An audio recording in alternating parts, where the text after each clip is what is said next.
अगर आपका account HDFC bank में है और उस बैंक अकाउंट में आप एक RD अकाउंट ओपन करना चाहते हैं, तो इस वीडियो में मैं आपको HDFC नेट बैंकिंग के ज़रिए RD अकाउंट ओपन करने का पूरा प्रोसेस है वो फुल डिटेल में बताने वाला हूँ।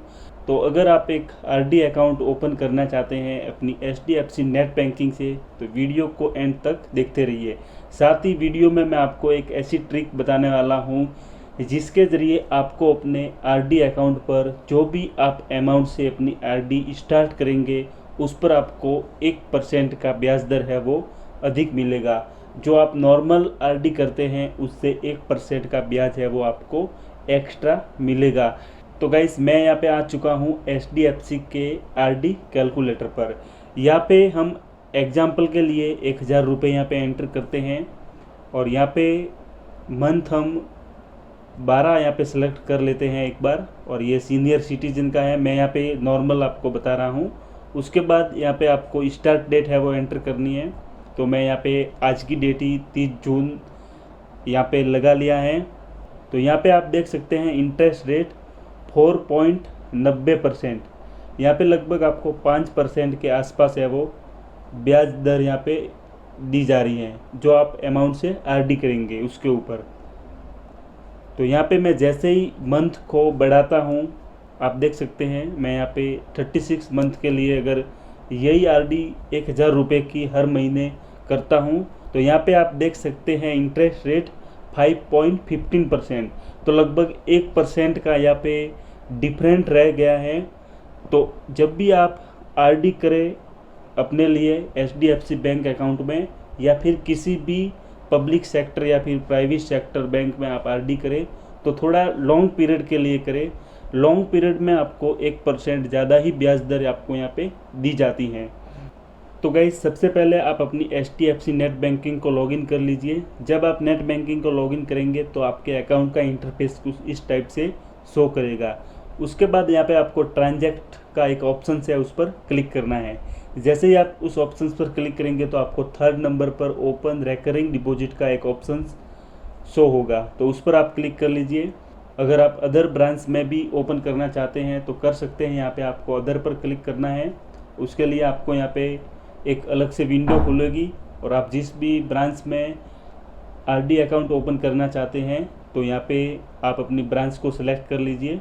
आप यहाँ पे आसानी से किसी भी दूसरी ब्रांच में भी RD अकाउंट है वो ओपन कर सकते हैं। तो यहाँ पे मैं होम ब्रांच पर ही ओपन करना चाहता हूँ।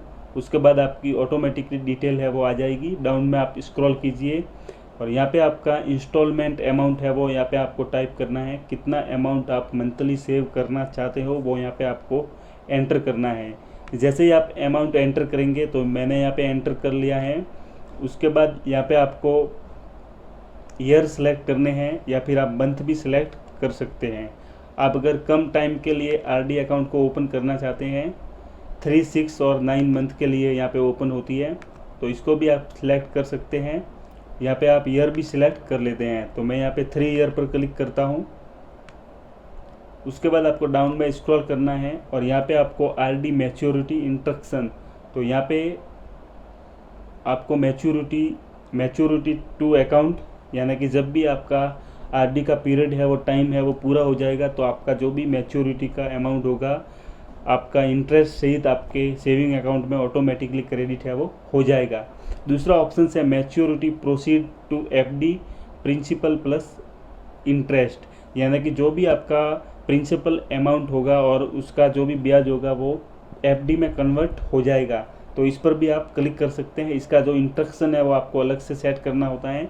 जैसे ही मैं आप देख सकते हैं इस ऑप्शंस पर क्लिक करूँगा तो यहाँ पे FD का भी आपको ऑप्शंस आ जाएगा कि आप FD कितने टाइम के लिए करना चाहते हैं। तो मैं इस ऑप्शंस पर क्लिक नहीं करूँगा। Maturity proceed to FD principal only, यानी कि जो भी आपका मेन बैलेंस होगा, प्रिंसिपल अमाउंट होगा, वो आपका FD में कन्वर्ट हो जाएगा और जो भी आपका इंटरेस्ट होगा वो आपके सेविंग अकाउंट में आ जाएगा।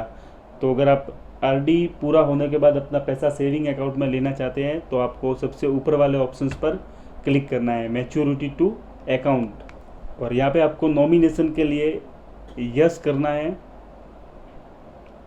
और यहाँ पे जो डिस्प्ले नेम है वो भी आपको यस कर लेना है। तो जो भी आपका नॉमिनी होगा उसका नाम भी यहाँ पे शो होने लगेगा। तो यहाँ पे रेप्लिकेट सेविंग अकाउंट नॉमिनी, जो भी सेविंग अकाउंट में नॉमिनी है उसको अगर आप इसमें रखना चाहते हैं तो आपको ऊपर वाले ऑप्शंस पर क्लिक करना है। अगर आप एक नया नॉमिनी एंटर करना चाहते हैं आपके आरडी अकाउंट के साथ में तो नीचे वाले ऑप्शंस पर क्लिक करना है। तो मैं यहाँ पे जो सेविंग अकाउंट में नॉमिनी है उसको ही रहने दूंगा। सब डिटेल फिल करने के बाद आपको कंटिन्यू पर क्लिक करना है। अगर आपसे बाय मिस्टेक हो जाए तो क्लियर पर क्लिक करके आप वापस से इंस्ट्रक्शन है वो सेट कर सकते हैं। तो यहाँ पे कंफर्म के लिए यहाँ पे सारी डिटेल है वो आ जाएगी, जैसे कि आपका सेविंग अकाउंट हो गया, उसके बाद आपका नाम हो गया, आपका प्लेस हो गया, ब्रांच हो गई, उसके बाद इंस्टॉलमेंट अमाउंट हो गया, आपका पीरियड है वो कितने टाइम के लिए आप आरडी है वो रखना चाहते हैं उसकी भी डिटेल यहाँ पे आ जाएगी। उसके बाद आपका मैच्योरिटी अमाउंट भी यहाँ पे आपको शो हो जाएगा। उसके बाद कौन सी डेट को आपका क्लोज होगा आरडी अकाउंट वो भी यहाँ पे आपको शो हो जाएगा। आरडी का इंस्ट्रक्शन वो भी आपको यहाँ पे शो करेगा, और आपका जो भी अकाउंट में पैसा क्रेडिट होगा वो सेविंग अकाउंट भी यहाँ पे शो होगा। तो यहाँ पे नॉट एप्लीकेबल ही बताएगा। अगर आप एफडी करना चाहते हैं इस अमाउंट की, पर्टिकुलर अमाउंट की, तो यहाँ पे आपको एफडी के लिए अपना इंस्ट्रक्शन है वो सेट करना होगा। कुल मिला के तो टोटल आपका जो भी पर्सनल डेटा होगा, नॉमिनी से लेकर अपना नेम, आरडी का इंस्ट्रक्शन, तो सब यहाँ पे शो कर लेगा। अगर आपसे कोई भी बाय मिस्टेक होती हैं तो आप क्लियर करके या फिर बैक करके भी इसको सही से कर सकते हैं। उसके बाद आपको यहाँ पे टर्म एंड कंडीशन को एक्सेप्ट कर लेना है। टर्म एंड कंडीशन को अगर आप चाहे तो यहाँ पे रीड भी कर सकते हैं, अन्यथा आपको कन्फर्म पर क्लिक करना है।